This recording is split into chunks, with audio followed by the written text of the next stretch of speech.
स्त्री के रूप में ताड़का एक घोर पाप है और पाप को नष्ट करने में कोई पाप नहीं होता। हे राम, तुम इस पापिनी का संहार कर दो। नमस्कार दोस्तों, रामायण से बालकांड पार्ट 5 और आप सुन रहे हैं ताड़का वध कथा।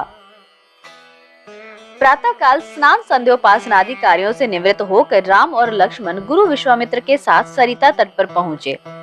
एक वनवासी मुनि ने विश्वामित्र के साथ दो सुकुमार बालकों को देखा और उनका परिचय प्राप्त कर वे एक छोटी सी सुंदर नौका ले आए और विश्वामित्र से बोले, हे मुनिराज, आप इन राजकुमारों के साथ इस नौका पर बैठकर सरिता पार कर लीजिए।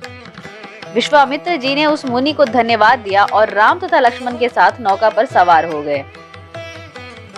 इस प्रकार वे सागर से मिलन की आतुरता में कलकल नाद से दौड़ती जा रही उस नदी को पार कर गए। नदी के उस पार एक भयानक वन था। उस वन को देखकर राम बोले, गुरुदेव, यह वन तो बड़ा भयंकर है।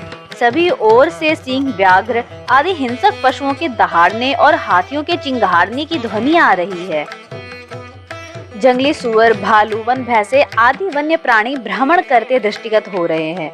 वृक्षों की सघनता के कारण सूर्य का प्रकाश इस वन के भीतर घुसने का साहस नहीं कर पा रहा है और इसी कारणवश चारों ओर अंधकार हो रहा है। इस अति दुर्गम वन का क्या नाम है? राम के इस प्रश्न का उत्तर विश्वामित्र ने इस प्रकार दिया, हे राघव, पूर्व काल में इस स्थान में वन न होकर मलदा और करूप नामक दो बड़े समृद्ध राज्य हुआ करते थे। दोनों ही राज्य ऊंची ऊंची अट्टालिकाओं, वीथिकाओं तथा सुंदर पाथों से सुशोभित थे तथा धन धान्य और समृद्धि से परिपूर्ण थे। दूर दूर के व्यापारी यहाँ पर व्यापार करने आया करते थे, किंतु ताड़का नामक एक यक्ष कन्या ने उन दोनों राज्यों का विनाश कर दिया। ऋषि विश्वामित्र ने आगे बताया, ताड़का कोई साधारण स्त्री न होकर सुंद नाम के राक्षस की पत्नी और मारीच नामक राक्षस की माता है। उसके शरीर में 1000 हाथियों के बराबर बल है और वह अत्यंत पराक्रमी और शक्तिशाली है। इस प्रदेश को नष्ट करने के पश्चात ताड़का ने अपने पुत्र मारीच के साथ मिलकर यहाँ के समस्त निवासियों को मारकर खा डाला। अब उनके भय से यहाँ 2-2 कोस दूर तक किसी मनुष्य की परछाई भी दिखाई नहीं देती। भूलवश यदि कोई यहाँ आ भी जाए तो जीवित नहीं लौट पाता।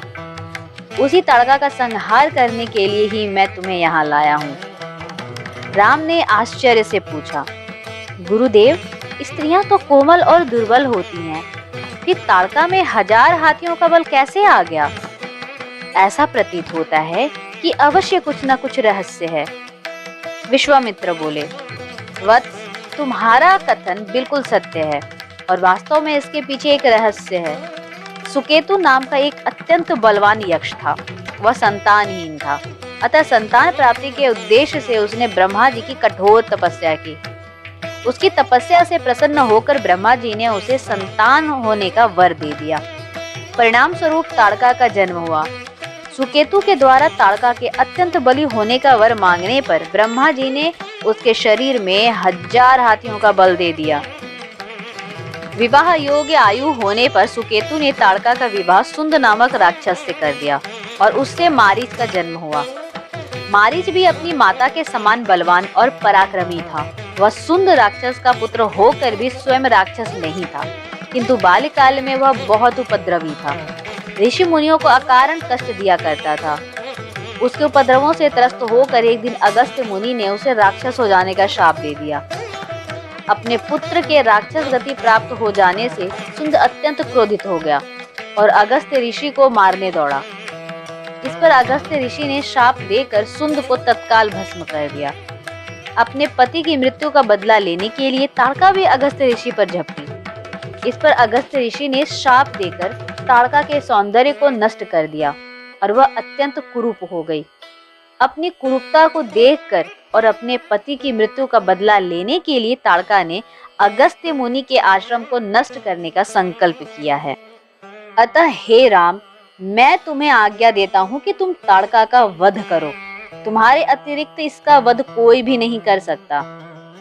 अपने मन से यह विचार निकाल दो कि यह स्त्री है और स्त्री का वध मैं कैसे करूं। स्त्री के रूप में यह एक घोर पाप है और पाप को नष्ट करने में कोई पाप नहीं होता। समस्त संशय को त्याग कर मेरी आज्ञा से तुम इस पापिनी का संहार कर दो। राम ने कहा, गुरुदेव, आपकी आज्ञा मुझे शिरोधार्य है।